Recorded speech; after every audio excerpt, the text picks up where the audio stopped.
I want to say a few words about the events of the last few days. This past weekend, federal agents conducted large-scale workplace raids in and around Los Angeles. Those raids continue as I speak. California is no stranger to immigration enforcement, but instead of focusing on undocumented immigrants with serious criminal records and people with final deportation orders, a strategy both parties have long supported, this administration is pushing mass deportations, indiscriminately targeting hardworking immigrant families, regardless of their roots or risk. What's happening right now is very different than anything we've seen before. On Saturday morning, when federal agents jumped out of an unmarked van near a Home Depot parking lot, they began grabbing people, a deliberate targeting of a heavily Latino suburb. A similar scene played out when a clothing company was raided downtown. In other actions, a U.S. citizen, 9 months pregnant, was arrested, a 4-year-old girl taken, families separated, friends quite literally disappearing. In response, everyday Angelenos came out to exercise their constitutional right to free speech and assembly, to protest their government's actions. In turn, the state of California and the city and county of Los Angeles sent our police officers to help keep the peace. And with some exceptions, they were successful. Like many states, California is no stranger to this sort of unrest. We manage it regularly and with our own law enforcement. But this, again, was different. What then ensued was the use of tear gas, flashbang grenades, rubber bullets, federal agents detaining people and undermining their due process rights. Donald Trump, without consulting California law enforcement leaders, commandeered 2,000 of our state's National Guard members to deploy on our streets, illegally and for no reason. This brazen abuse of power by a sitting president inflamed a combustible situation, putting our people, our officers, and even our National Guard at risk. That's when the downward spiral began. He doubled down on his dangerous National Guard deployment by fanning the flames even harder. And the president, he did it on purpose. As the news spread throughout LA, anxiety for family and friends ramped up. Protests started again. By night, several dozen lawbreakers became violent and destructive. They vandalized property. They tried to assault police officers. Many of you have seen the video clips of cars burning on cable news. If you incite violence, I want to be clear about this. If you incite violence or destroy our communities, you're going to be held to account. That kind of criminal behavior will not be tolerated, full stop.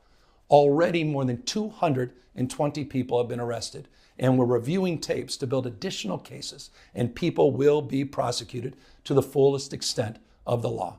Again, thanks to our law enforcement officers and the majority of Angelenos who protested peacefully, the situation was winding down and was concentrated in just a few square blocks downtown.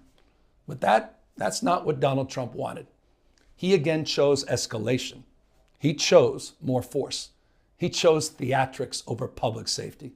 He federalized another 2,000 Guard members. He deployed more than 700 active U.S. Marines. These are the men and women trained for foreign combat, not domestic law enforcement. We honor their service. We honor their bravery. But we do not want our streets militarized by our own armed forces, not in LA, not in California, not anywhere.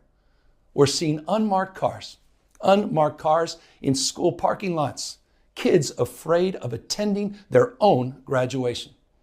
Trump is pulling a military dragnet all across Los Angeles, well beyond his stated intent to just go after violent and serious criminals.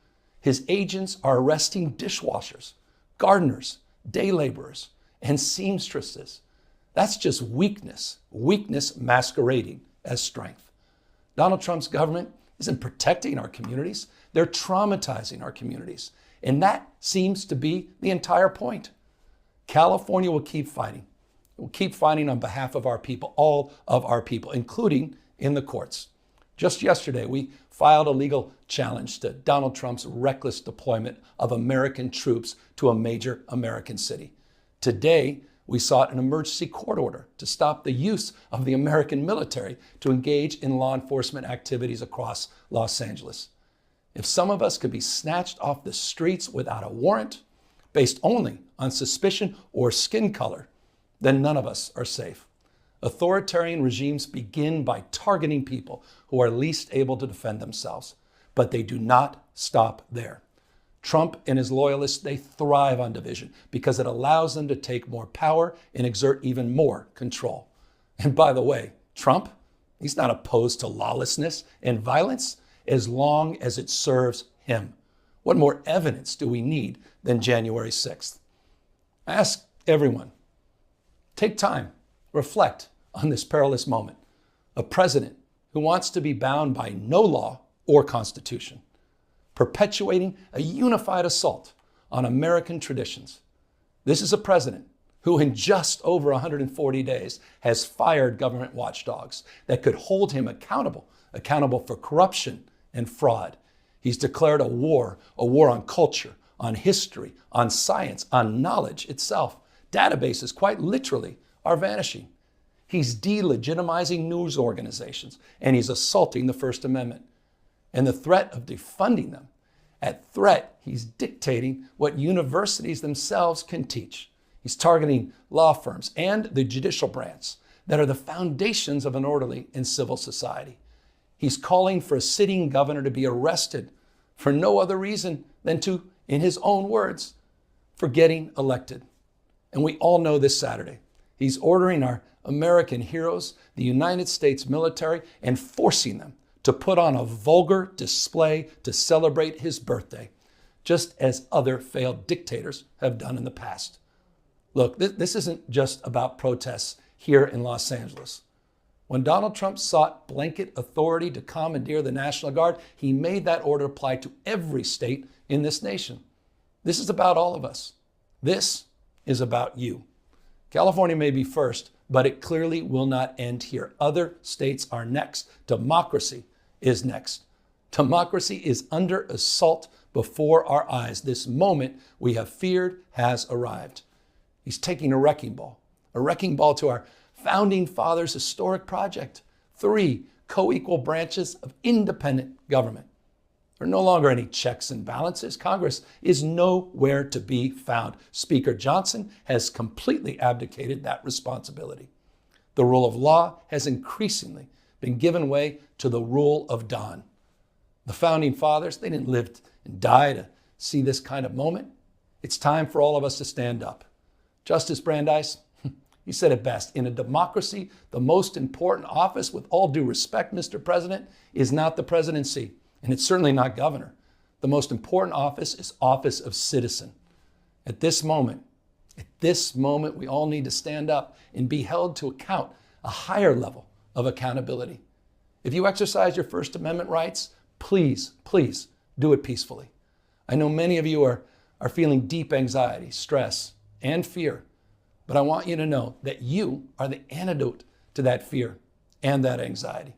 What Donald Trump wants most is your fealty, your silence to be complicit in this moment. Do not give in to him.